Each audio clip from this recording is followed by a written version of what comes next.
12 जुलाई को स्टार्ट हुआ था पिछले बार। ये मिशन की शुरुआत आज इस पाटलिपुत्र के मेरीन ड्राइव से शुरुआत की गई है, जिसको गंगा पथ भी कहते हैं। ये वीर योद्धाओं की एक टीम है जो अपने ज़रूरी से ज़रूरी काम, अपने बच्चों को, अपने आने वाले बहुत सारे कामों को छोड़कर प्रकृति प्रेम के चलते आए हुए हैं। सुबह से ही कुछ देने के लिए प्रकृति को, कि जीवन भर तो सिर्फ लिया है हम लोगों ने, प्रकृति को कुछ लौटाया नहीं है। शायद थोड़ा बहुत अगर हम लौटा पाएँ, ये हमारे लिए नहीं, हमारे पीढ़ियों के लिए ये अनुपम भेंट होगी और इसको याद करेगी दुनिया, क्योंकि हम रहेंगे नहीं रहेंगे इसकी कोई गारंटी नहीं है। ये पेड़ रहेगा, ये प्रकृति रहेगी, आने वाली पीढ़ियां रहेगी। इसलिए इसकी शुरुआत हम लोगों ने एक सुखद पल के लिए किया है। और इन वीर योद्धाओं के बीच में देखिए, छोटे छोटे नन्हे नन्हे बालकों का भी एक मन के अंदर एक व्यथा आ रही है, एक खुशी आ रही है, एक उल्लास हो रहा है, एक जोश आ रहा है। किसके लिए? आने वाले भविष्य के लिए, क्योंकि हर चीज़ तो वापस आ रहे हैं। बड़े बड़े इकोनॉमिकल, बड़े बड़े कंपनी खुल रहे हैं, बड़े बड़े रोजगार के साधन खुल रहे हैं, लेकिन प्रकृति के ऊपर कोई ध्यान नहीं है। और उसका उपाय सिर्फ है पेड़। जो प्रकृति, इस साल ही गर्मी बहुत ज़्यादा पड़ा है, हर जितने भी अनुमान थे वो फेल हो गए हैं। हर जगह एसी तक काम करना बंद कर चुका है। इस समय एक पेड़ का महत्व बढ़ता जा रहा है। इस महत्व को बचाए रखने के लिए आगे से आगे प्रकृति के प्रेम को बढ़ाने की ज़रूरत है, जिससे पृथ्वी का तापमान कम हो और हम लोगों का और आने वाले पीढ़ियों को एक अच्छा पृथ्वी मिल पाए। इसी बीच हमारे पास वीर योद्धाओं के दो शब्द हम लेना चाहें, जिसमें डॉक्टर एनपी प्रियदर्शी जी से हम शुरुआत करना चाहेंगे, जिन्होंने बड़े करीब से प्रकृति प्रेम में अपने आप को स्वीकार किया है। इनके पास कामों की कमी नहीं रहती है। सुबह से ही बहुत सारे मरीज बहुत सारे हॉस्पिटल में रहते हैं, फिर भी अति आवश्यक समझते हुए, एक जिम्मेवारी समझते हुए एक शुरुआत करते हैं। और डॉक्टर प्रियदर्शी जी, दो शब्द। यह शुरुआत नहीं यार, ये हम लोग का शुरुआत तो बहुत पहले से हुआ था। तो अब पूरा जब बरसात आई है तो इसमें पूरे सिर्फ से कुछ पेड़ जो लगाया गया था अगले साल, वो कुछ वृक्ष नष्ट हो गए हैं, कुछ तोड़ लिया गया है। उसको पुनः जीवित करना हमारा कर्तव्य है। हमारा उद्देश्य है कि हरा भरा धरा रहे और हरा भरा हमारा सांस रहे। सांस तभी, जब सांस तभी हरा भरा रह सकता है, मतलब अच्छा स्वस्थ रह सकता है, जब हम पृथ्वी को उस लायक बनाएंगे। तो अभी जो है लगातार कंक्रीटों का शहर पटना बनते जा रहा है, जिसमें पेड़ पौधे का बहुत अभाव हो गया है और लगातार कटते जा रहे हैं, लेकिन उसके अपेक्षाकृत उसमें लगाया नहीं जा रहा है, जिसके कारण प्रकृति का जो प्रकोप हम लोग को झेलना पड़ रहा है, पूरे पटनावासी को प्रदूषण का प्रकोप झेलना पड़ रहा है, फिर गर्मी, अति गर्मी का झेलना पड़ रहा है और वर्षा आकर्षित नहीं हो रही है। ये सब जो दुष्प्रभाव पड़ रहा है, ये लगातार पटना के लिए खास करके बढ़ते जा रहा है। ऐसे तो पूरे विश्व में इसकी ये जो बढ़ रहा है प्रदूषण, लेकिन खास करके अगर हम बिहार के परिप्रेक्ष्य में देखें तो पटना जो सबसे ज़्यादा प्रभावित क्षेत्र है। तो हम लोग को पहले पटना बचाना है, उसके बाद बिहार को बचाना है, उसके बाद देश को बचाना है, तभी हम लोग सशक्त होंगे। आज कम से कम तो 10 करोड़ पेड़ों की आवश्यकता है।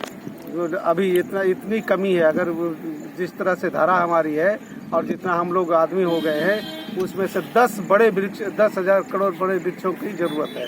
तो सब मिल करके उठ खड़े होंगे। अगर बिहार का एक एक बच्चा उठ करके खड़ा होगा, एक एक आदमी उठ करके खड़ा होगा, तो अगर एक एक पेड़ भी लगाएगा, 10-10 पेड़, एक एक आदमी 10-10 पेड़ भी लगाएगा, तो 10 करोड़ हमारी पूरा हो जाएगा। तो निश्चित रूप से आज ही यह संदेश पा करके और सब लोग जो जहाँ है, घर खेत से निकल करके एक एक पेड़ लगाएं और उसका संवर्धन करें और संपोषित करें, तभी हमारा जो बिहार है वो सशक्त बिहार होगा और हमारा पटना है जो हरित पटना होगा। जय हिंद, जय हरित। बहुत बढ़िया सर, बहुत बढ़िया। और इस जो मुहिम है उसमें महिलाएं भी बहुत बढ़ चढ़ के काम कर रही हैं। इन्होंने पहले मैंने वीडियो भेजा था जिसमें बीज को कलेक्शन किया जा रहा था, उसमें भी ये लोगों ने साथ दिया था। आज भी सुबह से आई हुई हैं। इन लोग का भी प्रकृति प्रेम देख के बहुत नाज होता है, बहुत गर्व होता है। ये दो शब्द इनके द्वारा भी सुनना चाहते हैं कि प्रकृति के प्रति क्या सोच रखती हैं, क्यों अपने आप, अपने बच्चों, अपनी जिम्मेवारियों से समय निकाल कर इतना कठिन समय में भी अपने आप को न्यौछावर करती हैं। कुछ जरूरी पल मैम। डिटेल्स थोड़ा बोलें, बताएं आपका मिशन क्यों, कैसा?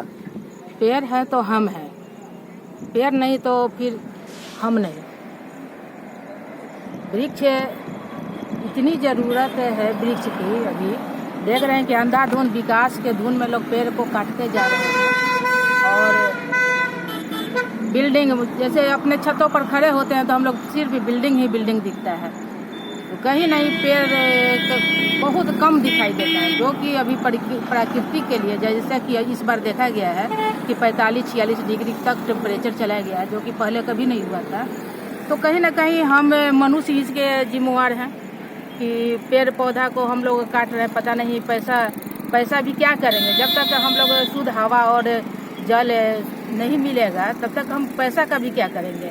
इसलिए पेड़ पौधा लगाना जरूरी है अपने आने वाले पीढ़ियों के लिए, ये ज़्यादा जरूरी, क्योंकि इसके कारण बीमारी भी बहुत ज़्यादा फैल रही है। पहले हम लोग देखते थे कि बूढ़े लोग स्वस्थ ही रहते थे। आज देख रहे हैं कि जनरली लोग बीमार पड़ते हैं, कैंसर है, बहुत सारा दमा है, ये सब बीमारियां बहुत बढ़ गई है। आखिर क्यों? क्योंकि हमारे बीच पेड़ पौधा की कमी हो गई है। इसलिए हम सबसे निवेदन करेंगे कि आप लोग भी आगे आएं और पेड़ पौधा लगाएं और धरती को हरा भरा बनाएं। बहुत बढ़िया संदेश मैम, बहुत बढ़िया। मैम, आप कुछ अपना परिचय के साथ, अपना नाम के साथ 2 शब्द बोलें, प्रकृति का प्रेम के पीछे क्या है? मेरा नाम मीना राय हुआ और ये प्रकृति तो हमारी जननी है। इसको हम लोग जैसे माँ के गोद में हम लोग अपने आप को बहुत आनंदित महसूस करते हैं, उसी तरह से ये जो हरा भरा नेचर को देखकर मन बहुत ही आनंदित हो जाता है। लोग तो इतने दूर जाते हैं ये देखने वो देखने, लेकिन अपने जो आसपास के जो भी पेड़ पौधे हैं उसको काट देते हैं। काटने के बाद जो सांस लेना है ये, क्योंकि हम हर चीज़ तो पौधा से ही लेते हैं, जो दवा है, मेडिसिन है, आज भी पौधा पे ही निर्भर है। तो हम लोग को पौधा को बचाना है और यही संदेश है कि सबको, जैसे जन्मदिन हो, बर्थडे हो या कोई भी पार्टी हो, तो उसमें हम तो देते ही हैं, लेकिन और लोग को कहते हैं कि आप लोग भी दीजिए गिफ्ट के साथ। बहुत बहुत बढ़िया सर। हाँ, अपना पूरा विवरण के साथ, क्योंकि कई एक सालों से आप भी लगे हुए हैं इस प्रकृति प्रेम में, कहाँ दूर दूर से भी आप की जो है मन जो है घूम करके सुबह सुबह याद आता है कि चलें हम कुछ प्रकृति को कुछ दें, क्योंकि ज़िंदगी भर पूरा परिवार हम लोगों ने सिर्फ लिया है। 2 शब्द सर आपका परिचय के साथ। जी, चंद्रशेखर नाम हुआ मेरा और हम मामली माधाम से जुड़े हुए हैं और रविंद्र जी के अगुवाई में यहाँ काम बहुत अच्छा हो रहा है। पिछले वर्ष 12 जुलाई से स्टार्ट हुआ था और आप देख सकते हैं कितना बड़ा बड़ा नीम का पेड़ यहाँ हो चुका है। देखकर काफ़ी अच्छा लग रहा है कि हाँ, हम लोग अपने मिशन की ओर सही कदम उठा रहे हैं। बहुत बढ़िया। देखिए, ये नन्हे बच्चे ये भी संदेश देना चाहते हैं कि हम भी अपने प्रकृति को अच्छा करेंगे, आने वाला भविष्य पढ़ाई के साथ साथ स्वच्छ वातावरण भी पाएंगे।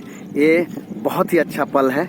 इनके गार्जियन 2 शब्द। मेरा नाम संतोष कुमार भारती है। हम पेशे से केमिस्ट्री के शिक्षक हैं। बोरिंग कैनाल में हमारी कोचिंग इंस्टीट्यूट चलती है। अभी से कुछ साल पहले लोग अपने बच्चे अपने गार्जियन से पूछते थे या उपमा देते थे कि भाई हमारे लिए आप क्या बनाए हैं, कितने मकान, कितने घर, कितने गाड़ियाँ बनाई है।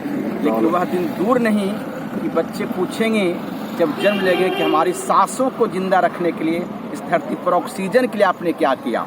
कितने सारे मकान और गाड़ी बनाने के बावजूद भी जब धरती रहने लायक नहीं रहेगी तो उस दिन ये विकट परिस्थितियाँ आ जाएगी। और इस कारण वो परिस्थितियाँ ऐसे नहीं आए तो पेड़ लगाना ही अति आवश्यक है। और इसीलिए हम आप लोगों के साथ मुहिम से जुड़ना चाह रहे हैं। बहुत बहुत धन्यवाद आप लोगों की सोच। बहुत बढ़िया सर, बहुत ही प्यारा बात बोला है। ये मिशन का 2 शब्द अपना परिचय के साथ जल्दी से। मेरा नाम ब्रजकिशोर शर्मा है। मैं पेशे से मेडिकल में कंपाउंडर हूँ। हाँ। और ये वृक्ष लगाना आज के जीवन में प्रदूषण इतना है कि हम लोग को पेड़ पौधा के बिना जिंदा नहीं रह सकते हैं। पेड़ पौधा लगाना बहुत अति आवश्यक है। इसलिए हमने संकल्प लिया है कि एक वृक्ष कम से कम जरूर लगाएं। बहुत बढ़िया, बहुत बढ़िया। ये डॉक्टर राजकुमार जी। तो सब आपका भी प्रकृति प्रेम बहुत बढ़ चढ़ कर रहता है। आपको हम शुरू से ही इस मिशन में देखा है, हरदम दिमाग में रहता है कि हम प्रकृति को कुछ लौटाएं। अपने बारे में विशेष परिचय देते हुए बताएं। मैं डॉक्टर राजकुमार ठाकुर पेशे से होम्योपैथ चिकित्सक हूँ और पर्यावरण से जुड़कर करीब बहुत से पेड़ पौधा लगाएं और मेरा उद्देश्य है कि प्रकृति जो है, जो हम लोग के दिया है, हम प्रकृति को क्या दे रहे हैं। तो मेरिन ड्राइव पर जितने भी जो नीम के पेड़ पौधा लगाए हुए हैं, आज आए हैं तो देख के मन खुश हो गया। इतना बड़ा बड़ा नीम का पौधा हो गया तो लगता है कि ये हमारे द्वारा जो पेड़ पौधे जो लगाए जा रहे हैं, ये कल के डेट में हमारे जो आने वाले वंशज हैं वो लगेगा कि हमारे बाप दादा जो कुछ करके गया है, जो हमारे लिए जो सांस की जो ज़रूरत है, जो ऑक्सीजन की ज़रूरत है, हमारे बाप दादा जो कर दिया है, इसका हम फायदा लेना है।